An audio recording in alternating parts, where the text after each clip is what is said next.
আজ খড়দহ চলন্তিকা ওয়েলফেয়ার সোসাইটির উদ্যোগে রবিবাসরীয় প্রভাতে শারদীয়ার প্রাক লগ্নে দাঁড়িয়ে সকলের সম্মিলিত উপস্থিতিতে সোদপুর দেশবন্ধুনগর বয়েজ বিদ্যাপীঠে অনুষ্ঠিত হয়ে গেল প্রথমতম বর্ষের সারা বাংলা বসিয়াকু প্রতিযোগিতা ও আবৃত্তি প্রতিযোগিতা।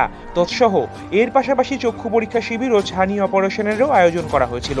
উক্ত অনুষ্ঠানে চলন্তিকার সকল সদস্যরা সকাল থেকেই উপস্থিত থেকে অনুষ্ঠানটিকে সর্বাঙ্গীনভাবে সাফল্যমণ্ডিত করে তুলেছিলেন।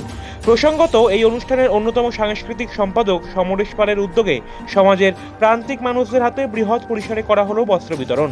এছাড়াও কচিকাচাদের আবৃত্তিতে সকাল থেকেই অনুষ্ঠান প্রাঙ্গণ হয়ে উঠেছিল মনোমুগ্ধকর। এই প্রসঙ্গে সংস্থার সদস্যরা ঠিক কি জানালেন শুনে নিন বিস্তারিত এই প্রতিবেদনে।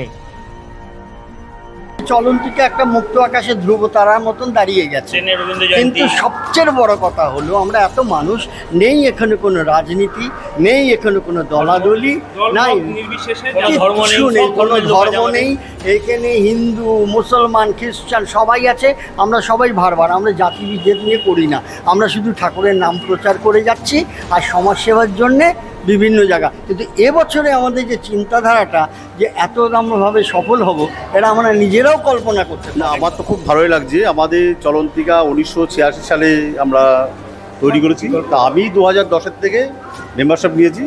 এর মধ্যে আমরা বিভিন্ন কাজকর্মে আমরা নানান দিয়েতে বস্ত্র বিতরণ বা দুস্থ বাচ্চাদের কোনো লেখাপড়ার জন্য সামগ্রী আমরা হাতে তুলে দিই। তা এইবারই আমরা প্রথম অঙ্কন প্রতিযোগিতা আবৃত্তি বা এবারও আমরা কিছু দুস্থ লোকের বস্ত্র তুলে দেবো। তা আমার খুব ভালো লাগছে। আমার নাম বিশ্বজিৎ বিশ্বাস।